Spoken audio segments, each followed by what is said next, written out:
Marvin. Marvin the Martian here, boys, the media mascot, in case you're wondering who this is at the end. Yeah. You know who Marvin is? No. Do you know Marvin the Martian, the Warner Brother character? Yeah. We did do the education on Marvin earlier while you guys were on your way here, but yes, we have the Denver Pioneers here, obviously, as you guys can see, and start just with some thoughts. Coach Carl, being back in the Frozen Four here in Las Vegas, how have things been? It's been great so far. I think the organizing committee, obviously North Dakota, the NCHC as the host, and the city of Las Vegas done a great job so far. Very appreciative of the hosts. Think it's going to be a great atmosphere. They obviously know how to entertain and put events on, so we're really looking forward to playing at T-Mobile. I think it's going to be a great hit for college hockey. Obviously games haven't started yet, but I think a venue that we can certainly look to come back to. And yeah, very grateful to be here, and looking forward to the games tomorrow. And our team done a lot of work to get to this point, as the other teams have, but we're really excited to get playing again tomorrow evening. Kent, how have things been in Vegas? You been here before? No, it's my first time. First time, yeah. So far? So far, it's amazing. I mean, Showman's town, but it's nice. Got a couple days, get a practice here, kind of get settled in. So we're excited. Sam, you've probably been here before. Yeah. Oh, yeah, of course. Yeah. You happy to be back? Yeah, this is more my climate. Nice and warm. Nice and warm, yeah. Did you guys get did you see Elvis and the Showgirls today, or? Saw him yesterday when we got off the bus. Oh, Elvis was there too? Yeah. Oh, wow. Did he do any song? Do you guys take pictures, or? No. No. Pulse camp down there? What's going on? Just trying to get my tan on here, so. Oh, boy. All right. We'll use the microphones to identify your name and affiliation, please, in the back, and who your question is for. Hi, guys. Alan Snell with LV Sports Biz here in Vegas. As you know, Vegas has really blossomed as a huge sports town, and for the three players and coach, I'm kind of curious about your impressions of Las Vegas as a sports hub and your initial impressions in terms of the Frozen Four so far here in the host city. Sam, Vegas, sports town. Yeah, no, it's pretty sweet. When they first announced the Golden Knights were coming into Vegas, and that was back home when I was in San Diego, and I was like, I don't know how that's really going to work. And then they came in, they had a great first year, and it's been fantastic. And it's a great city for entertainment, as Coach Carl said, and happy to be a part of it. Eric Polkamp. Yeah, I didn't really know much about the town. Just flying. I got my whole family out. There's 10 of us, really close family. So I'm super happy to have them out here, and town looks sweet so far. Kent, we got Coach Tortorella now back here in Vegas, sports town. Yeah, no, I mean, when my parents saw we were coming here, they were excited, and obviously didn't really know why. I've never been here, but you can see the bright lights, and you can feel the excitement starting to build up already. And there's no games being played yet, so definitely looking forward to it. It's going to be a great game. Alan got off the plane. Everybody says Vegas is VGK town, hockey town. Coach Carl, you feel that here? You've been watching, yeah. Yeah, do. You say that, Alan? Hockey town? I call it Hockey Night in Vegas. Yeah. Hockey town in Vegas, yeah. It's great to have Vegas as a hockey town. We love it. Hockey town might be trademarked by Okay. Well, yeah. We're just having a conversation there, Woden, down there. Pipe down. We don't take chimes from the media quite yet, do we? All right. What else do we have?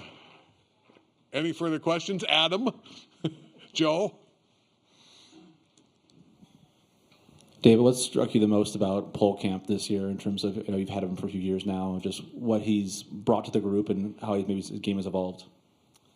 Yeah, I think it's his energy, his competitiveness are the things that stand out. Loves being at the rink, loves being around the players and the guys.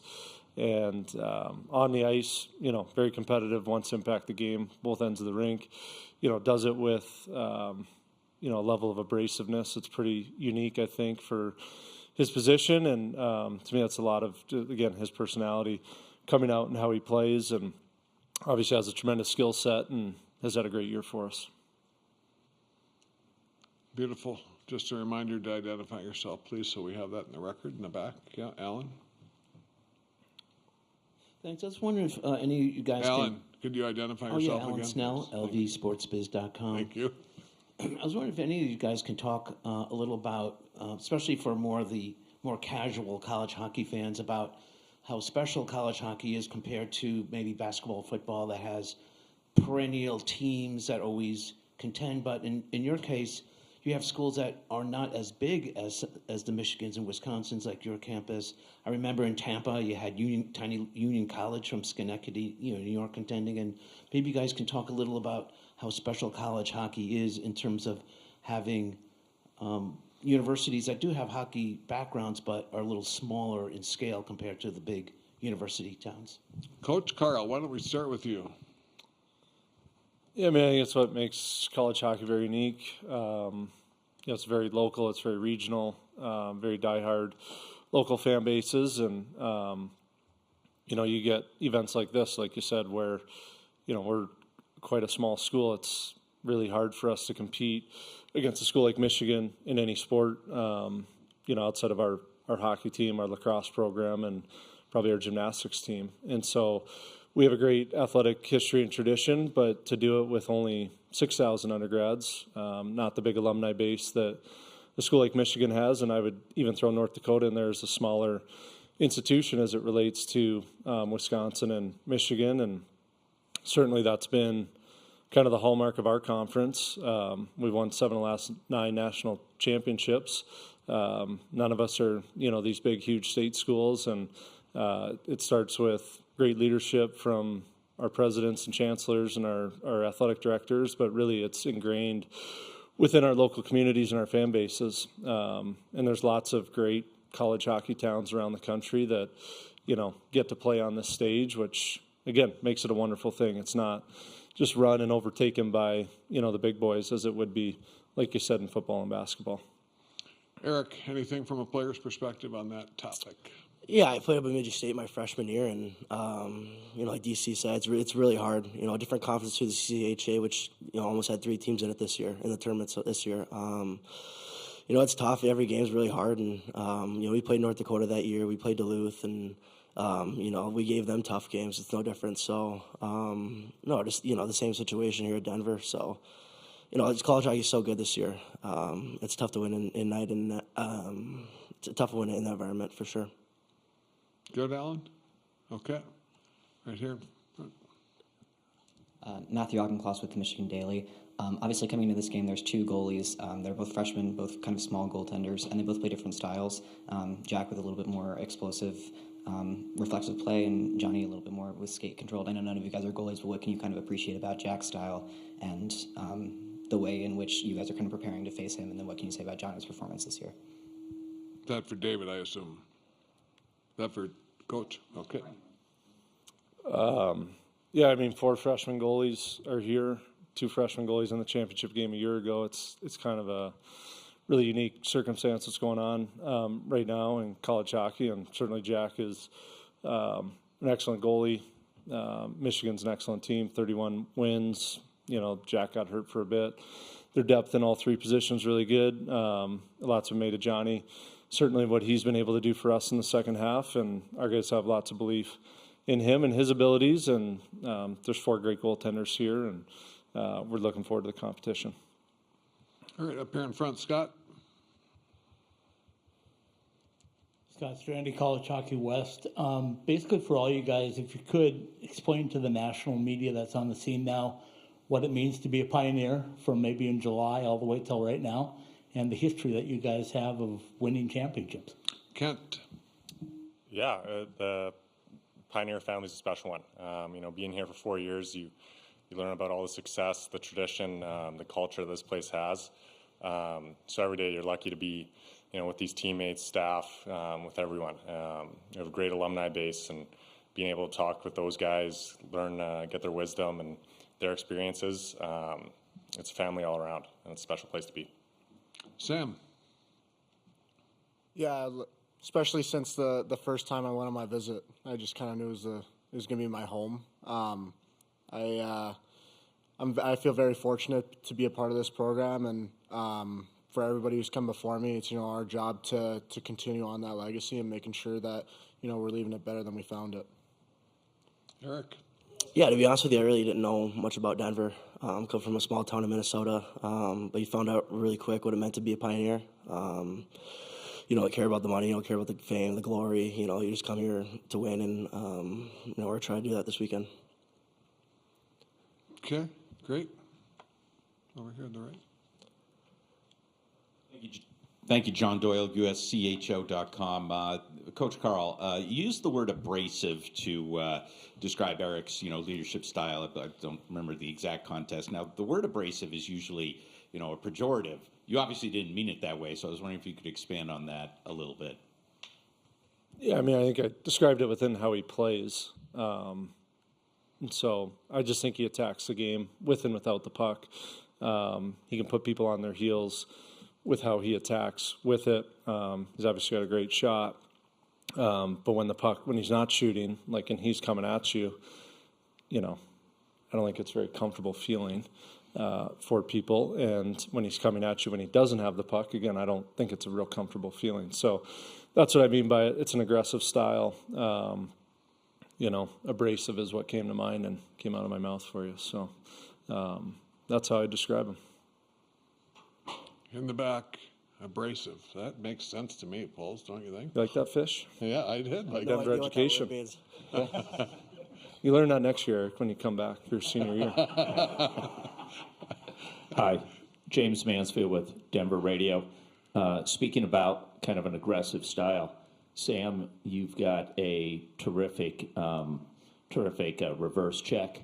Can you talk a little bit about that and how you've developed it and expand upon maybe the abrasive nature of your reverse check? Word of the day. Yeah, I'd say ever since I could start hitting, I just liked it. So anytime somebody came near me and I had the chance to kill him, I wanted to. So just kind of threw my body into him full force and kind of. If a reverse hit happens, it happens. If not, I'm laying on my ass. I got to get back up and keep going. That was a terrific summary. That's Sam Harris, everybody. Be here all week. All right. In the back, Bernie. Bernie Corbin, Hockey on Campus. Was just wondering about the perspective of you guys for the goaltending position, David. It didn't really play out, I guess, in a linear way this year. There was certainly some ups and downs and some things in adversity you had to deal with to get here with Johnny Hicks being the starter. Is that a question? Yeah, just about the insight about the goaltending position, how it evolved over the course of the year. Is that for me? Yes. Okay. That's for you. Yeah, it was fairly, I don't know, out of our control in a lot of ways. Q earned a starting role, did a really good job in the first half. He got injured in January, and then Johnny was given an opportunity to come in and play, and he's taken that opportunity and run with it, and that's a lot of what life is. So Johnny, I think, had a really good first half, getting an opportunity to work with Ryan and our whole team and just kind of dial in his details, improve week to week, and that prepared him and gave him a moment to be able to step in and kind of seize it. And he certainly has and hasn't looked back. Adam? Adam Woodman, College Hockey News. Boston and Eric played together quite a bit, right? And lately that has not been the case. I don't remember when that changed or what, just talk about when that happened, why, what the thought process, what goes into that decision to keep them on separate pairs. You remember when that happened, Eric? No? Andy? What, around Christmas? Yeah. I don't know. That would be the defenseman whisperer, Dallas Ferguson. Yeah. But, no, I think, you like to try different things. I mean, our line combinations are different than what they were at the start of the year. We had some injuries as well, on the back end too, and just dealing with different things. So there's a few games there where we were playing 5D, for a couple of weekends coming out of that 7-game winless streak when Brownie was out. And so everybody was kind of playing with everybody. And so in those moments, you get an opportunity to see different people with different guys and kind of how it meshes and gels. And I think, we like the balance that it gave us when we got to it. And again, it's kind of stuck for us. And when you go on a run like we have, you're not really overhauling things too much. You're just trying to tinker here and there and not kind of screw it up as a coach. All right, are we good? All right. Sounds good, guys. Thanks very much. Wish you the best of luck, and thanks for the time. Great job, Fish. Thanks, Fish.